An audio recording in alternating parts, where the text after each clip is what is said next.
क्या आपको पता है फ्री फायर का one of the most rare bundle second elite, जिसे हम प्यार से कहते हैं हिप हॉप बंडल, उस बंडल में एक चेन है और अगर हम उस चेन को ध्यान से देखें तो उस चेन में हम लोग को डेजर्ट ईगल देखने मिलेगा। क्या आप लोगों को इसके पीछे का रीजन पता है कि क्यों उस चेन के साथ डेजर्ट ईगल को अटैच किया गया? फ्री फायर में और भी बहुत सारी अलग अलग गन्स है या फिर गन के अलावा कोई भी फैशनेबल चीज भी अटैच की जा सकती थी, लेकिन सिर्फ और सिर्फ डेजर्ट ईगल को क्यों अटैच किया गया? क्या आप लोग इसके पीछे का रीजन पता है? और हमारे गेम में है एक इंक्यूबेटर रॉयल, जिस इंक्यूबेटर रॉयल में हमें एक स्टोन और एक ब्लूप्रिंट देखने मिलता है। लेकिन अगर मैं आप लोगों से कहूँ कुछ समय पहले एक स्टोन और एक ब्लूप्रिंट की जगह 3 स्टोन और एक ब्लूप्रिंट मिलता था। और उससे भी एक शॉकिंग बात, जब फ्री फायर न्यू था, फ्री फायर में न्यू इंक्यूबेटर रॉयल लॉन्च हुआ था, तो वहाँ 3 ब्लूप्रिंट हुआ करते थे और सिर्फ एक स्टोन हुआ करता था। तो अभी के टाइम पे इसे चेंज करके एक स्टोन और एक ही ब्लूप्रिंट क्यों रखा गया है इंक्यूबेटर रॉयल में? क्या आप लोग इसके पीछे का रीजन पता है? और हमारे गेम में ग्लू वॉल की स्किन है, जिस ग्लू वॉल की स्किन में आप लोग को एट्रीब्यूट्स देखने मिलेंगे। पूरे फ्री फायर में ना जाने कितने सारे ग्लू वॉल की स्किन है, लेकिन सिर्फ और सिर्फ यही ग्लू वॉल की स्किन में आप लोग को एट्रीब्यूट्स देखने मिलेंगे।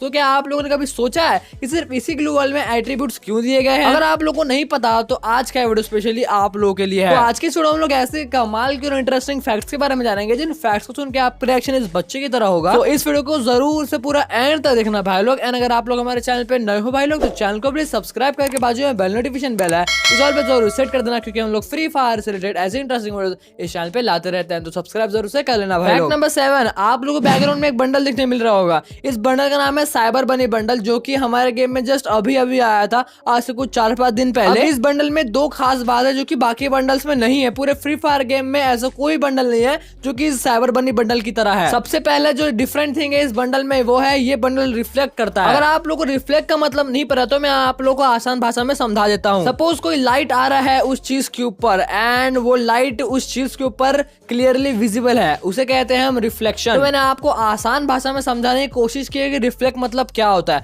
एंड अगर हम इस साइबर बनी बंडल पे नजर डाले तो इसके जो टी शर्ट्स पे या फिर शर्ट पे आप बोल सकते हो लाइट का रिफ्लेक्शन होता है। अगर आप लोग ध्यान से देखोगे तो आपको समझ आ जाएगा कि मैं बोलने की कोशिश क्या कर रहा हूँ। अगर आपके पास ये बंडल है तो आप लोग इस बंडल को पहनना और देखना कि ये बंडल किस तरीके से रिफ्लेक्ट करता है। एंड जो सेकंड चीज है इस बंडल में बहुत ज्यादा खास, जो कि फ्री फायर किसी बंडल में भी नहीं है, वो है कि जब अब इस बंडल को लेके जब क्लैश स्क्वाड में जाते हो तो ये बंडल पूरा का पूरा पीला नहीं होता है। आप लोग देख सकते हो कि बंडल का कुछ पार्ट पीला हुआ है एंड कुछ पार्ट जैसा का तैसा। लेकिन वही अगर आप लोग कुछ दूसरे बंडल को क्लैश स्क्वाड में लेके जाते हो तो आप लोग खुद यहाँ पे क्लियरली देख सकते हो कि ऊपर से लेकर नीचे तक पूरा जो बंडल है या फिर आपका पूरा कैरेक्टर है वो पूरी तरीके से पीला हो चुका है, मतलब उसका कलर हो चुका है येलो। बाय द वे ये जो चीज है ये आप लोगों ने ऑब्जर्व किया होगा अगर आप लोगों के पास साइबर बनी बंडल है तो। बट यहाँ पे इंटरेस्टिंग फैक्ट ये है कि जिस तरीके से साइबर बनी बंडल को डिजाइन किया गया है रिफ्लेक्शन के थ्रू एंड जो क्लैश स्क्वाड में जब आप एंट्री करते हो तो पूरा बंडल पीला नहीं होता, ऐसा कोई भी बंडल फ्री फायर का नहीं डिजाइन हुआ है अभी तक से। फैक्ट नंबर 6, यहाँ पे हम बात करने वाले हैं टोटली वेक्टर गन के बारे में। मैं आप लोगों को बताता हूँ इंटरेस्टिंग फैक्ट वेक्टर गन के बारे में। अगर आप लोग सिंगल वेक्टर से शूट करते हो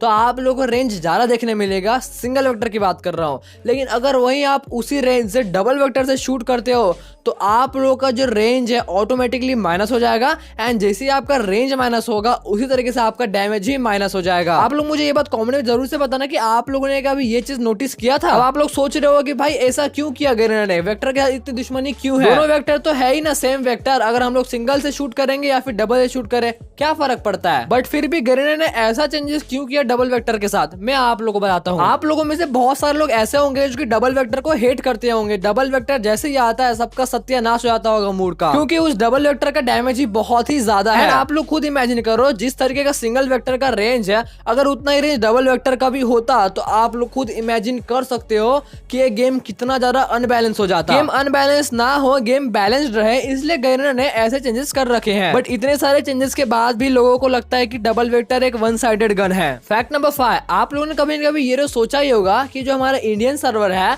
और फ्री फायर में जो इवेंट्स आते हैं वो इतने लेट क्यों आते हैं अगर हम उसे कंपेयर करें बाकी सर्वर से। ऐसे बहुत सारे सर्वर है जिसमें इवेंट बहुत पहले ही आ जाता है, मतलब 2 महीने 3 महीने पहले, एंड बाद में 2-3 महीने बाद इंडियन सर्वर में उस चीज को लाया जाता है। ऐसा क्यों करता है गरीना? इसके पीछे का जो रीजन है ना भाई लोग, आप लोग सुन के बहुत ज्यादा हैरान हो जाओगे। यहाँ जो सारा रोल होता है वो ऑडियंस का होता है, मतलब हाँ आप लोगों का ये सारा रोल होता है, आप लोग सब कुछ हैंडल कर सकते हो। वो कैसे मैं आप लोगों को बताता हूँ। आप लोगों ने क्या कभी सोचा है कि ऐसा कौन सा सर्वर है जिसमें सबसे पहले सारे इवेंट आते हो? अगर आप लोग भी यही सोचते हो तो उसका आंसर है ब्राजील। अब ब्राजील में सबसे पहले कोई भी इवेंट क्यों आता है? क्या आप लोगों को इसके पीछे का रीजन पता है? उसके पीछे का रीजन है मेच्योर ऑडियंस। सबसे ज्यादा खतरनाक, सबसे ज्यादा डेंजर और सबसे ज्यादा मेच्योर ऑडियंस वो पूरे ब्राजील में ही भरे पड़े हैं। ब्राजील सर्वर में कोई भी चीजें मन मुताबिक नहीं होती, एज पर ऑडियंस होता है वहां पे, क्योंकि वहां की ऑडियंस बहुत ज्यादा मेच्योर है। लेकिन अगर हम वही इंडियन सर्वर की बात करें तो जो इंडिया में मेच्योरिटी लेवल है बहुत ज्यादा कम है। सो इसके वजह से इंडियन सर्वर में जो चीजें होती है, इवेंट्स की चीजें बहुत ज्यादा लेट आती है। आप लोगों को ये चीज सुनकर थोड़ी हैरानी हो रही होगी, लेकिन ये 100% सच है। अब आप लोगों के माइंड में आ रहा होगा फ्री फायर डेवलप तो सिंगापुर में हुआ है ना, तो सिंगापुर छोड़ के फ्री फायर सारे जो सबसे पहले इवेंट्स होते हैं वो ब्राजील में क्यों देता है? मैंने आपको बता दिया,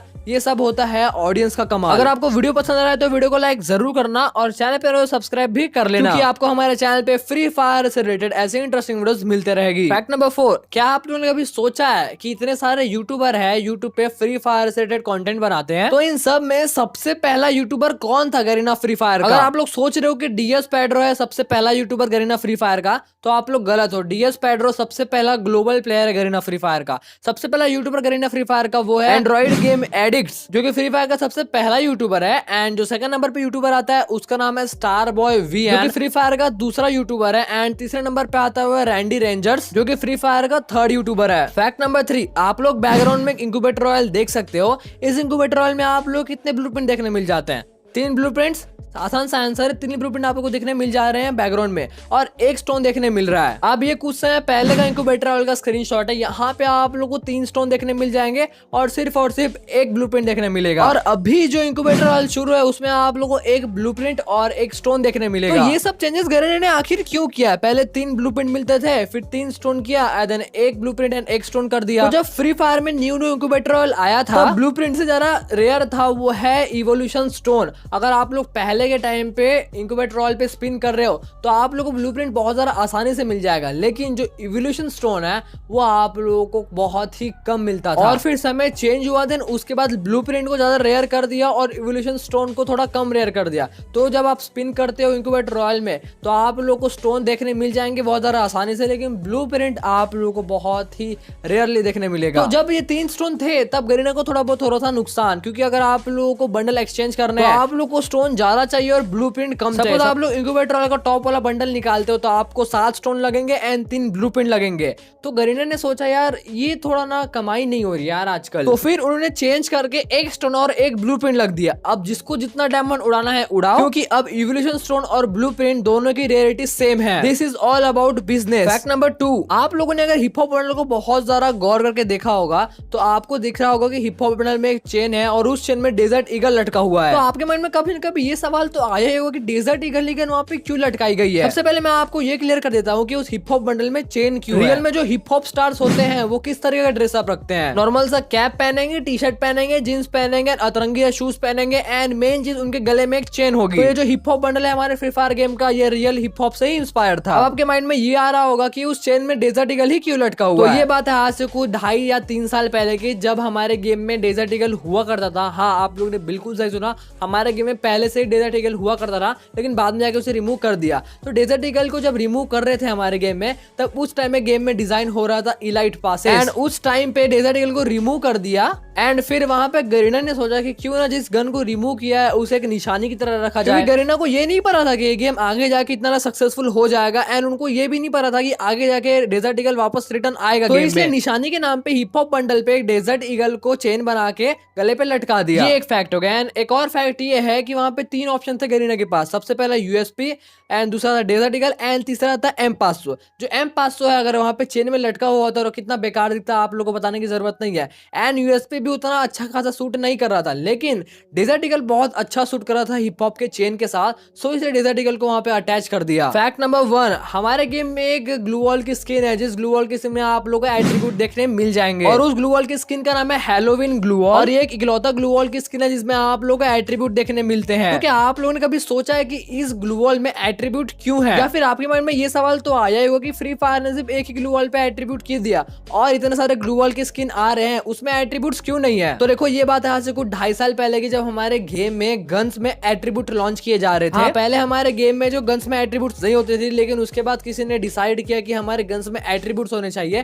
देन उसके बाद हमारे गन्स में एट्रीब्यूट्स आने लगे। फिर उसके बाद गरीना ने ये सोचा क्यों ना यार ग्लू वॉल पे भी एट्रीब्यूट लगा दिया जाए। तो बस ये उनका एक्सपेरिमेंट था कि ग्लू वॉल पे एट्रीब्यूट लगाया जाए। बट ये एक्सपेरिमेंट अनफॉर्चुनेटली हो गया फेल। और ये ग्लू वॉल सबसे हटके और यूनिक ग्लू वॉल है भाई लोग, क्योंकि इस ग्लू में जो एट्रीब्यूट है वो आप लोग को हैरान कर देगी। यहाँ आप लोग को 3+ क्लेमेबिलिटी दिया गया है। क्लेमेबिलिटी का मतलब क्या होता है भाई लोग? देखो जैसे ये ग्लू वॉल छोटी सी है, एक सेम ऐसा ही एक और छोटा ग्लू वॉल है। तो आप लोग सोच रहे हो कि ग्लू वॉल के ऊपर आप लोग डायरेक्ट चढ़ सकते हो, तो आप लोग गलत हो। ये जो छोटी वाली ग्लू वॉल है व्हाइट वाली, इसमें कोई भी एट्रीब्यूट नहीं है, तो आप लोग उसके ऊपर डायरेक्ट नहीं चढ़ सकते। लेकिन अगर ये जो एट्रीब्यूट वाली ग्लू वॉल है, हैलोवीन ग्लू वॉल, उसमें आप लोग बिना किसी की हेल्प पे डायरेक्ट चढ़ सकते हो। बस एक इकलौती ऐसी ग्लू वॉल है जिसमें आप लोग बिना किसी की हेल्प पे डायरेक्ट चढ़ सकते हो। ये है क्लेमेबिलिटी। और कवर हाइट मतलब अगर आप लोग इस ग्लू वॉल पे कवर लेते हो, ऑब्वियसली ये ग्लू वॉल छोटा है तो आपको बैठ के कवर लेना पड़ेगा। अगर आप लोग बैठ के कवर लेते हो तो फिर भी आपका हेड वहां से दिखेगा, मतलब आपको बंदा कोई भी हेडशॉट मार सकता है। कवर हाइट जो कि टोटली माइनस था, इसी वजह से अगर आप लोग बैठ के कवर लोगे फिर भी आपका हेड दिखेगा एंड कोई बंदा आपको हेड चिपका सकता है।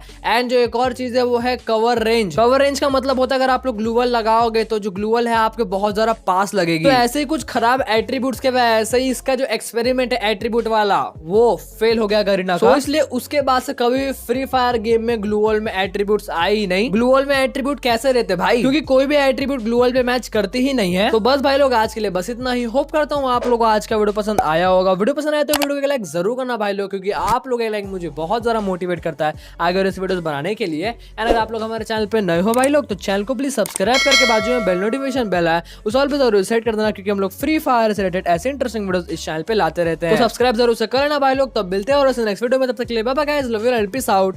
Thanks for watching.